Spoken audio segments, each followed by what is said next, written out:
নমস্কার অন্তি কিচেনে। আজ আমি আপনাদের সঙ্গে শেয়ার করব ঘরোয়া পদ্ধতিতে আলু পনিরের তরকারি। তো চলুন পুরো ভিডিওটা দেখে নিন। নিয়েছি একটা মিক্সারের বাটি, নিয়ে নিব টমেটো, 3টে শুকনো লঙ্কা, 3টে কাঁচা লঙ্কা, আদা কুচি, জিরে ধনিয়া, দিয়ে দিলাম 2 টুকরো পনির।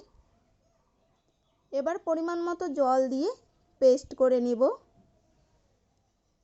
এখানে পনির কেটে রেখেছি, পনিরের সাইজটা একটু ছোট ছোট করে কেটে নিয়েছি। কড়াই বসিয়ে দিয়েছি, দিয়ে দিলাম সাদা তেল। আর সাদা তেল দিয়ে রান্নাটা করব।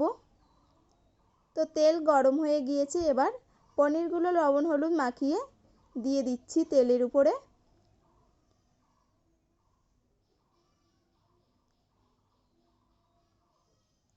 তো এক পাশ ভাজা হয়ে গিয়েছে পনির, অন্য পাশ উল্টে দিব। পনিরগুলো ভাজা হয়ে গিয়েছে, নামিয়ে নিব। এই তেলেই ভেজে নিব আলু।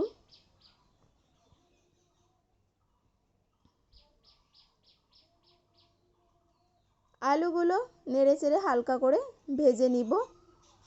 তো আলুও ভাজা হয়ে গিয়েছে, নামিয়ে নিলাম। দিয়ে দেব আরও একটু তেল, দিয়ে দেব গোটা গরম মশলা, একটা শুকনো লঙ্কা, একটা তেজপাতা,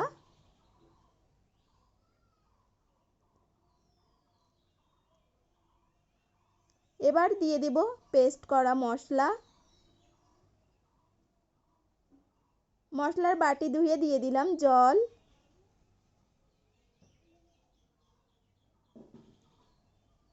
দিয়ে দেব স্বাদ অনুযায়ী লবণ, পরিমাণ মতো হলুদ গুঁড়ো। এবার মশলা ভালোভাবে কষিয়ে নিতে হবে তেল ছাড়া অবধি। তো মশলা থেকে তেল ছাড়া শুরু করে দিয়েছে, এবার ভেজে রাখা আলুগুলো দিয়ে দিলাম। আলু দিয়ে মশলা এবার ভালোভাবে কষিয়ে নিতে হবে।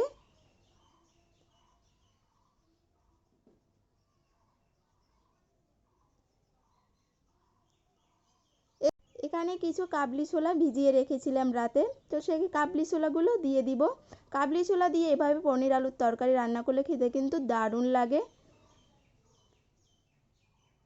তো ছোলাগুলো আগের থেকে সিদ্ধ করার কোনো দরকার নেই, এভাবে মশলা দিয়ে কষিয়ে নিলে কিন্তু ছোলাগুলো ভালোভাবে সিদ্ধ হয়ে যাবে। এবার ঢাকনা দিয়ে ঢেকে রেখে দিব 3 মিনিটের মতো নর্মাল আঁচে। তো ঢাকনা উঠিয়ে নিয়ে এবার একটু নেড়ে চেড়ে নিব। নেড়ে চেড়ে নিয়ে এবার আরও 2 মিনিটের মতো নর্মাল আঁচে ঢেকে রেখে দিব। তো ঢাকনা উঠিয়ে নিলাম। তো দেখতে পাচ্ছেন ভালোভাবেই কিন্তু কষানো হয়ে গিয়েছে। এবার পরিমাণ মতো জল দিয়ে দিব।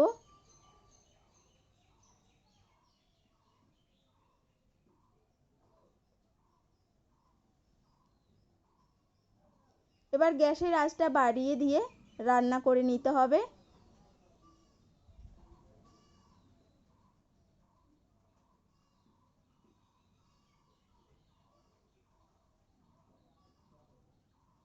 ঝোল ভালোভাবেই ফুটে উঠেছে।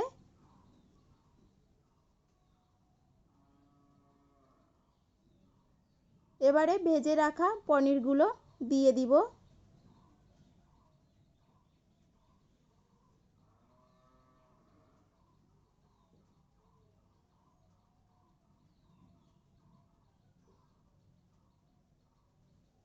পনির দিয়ে আরও 2 মিনিটের মতো রান্না করে নিব।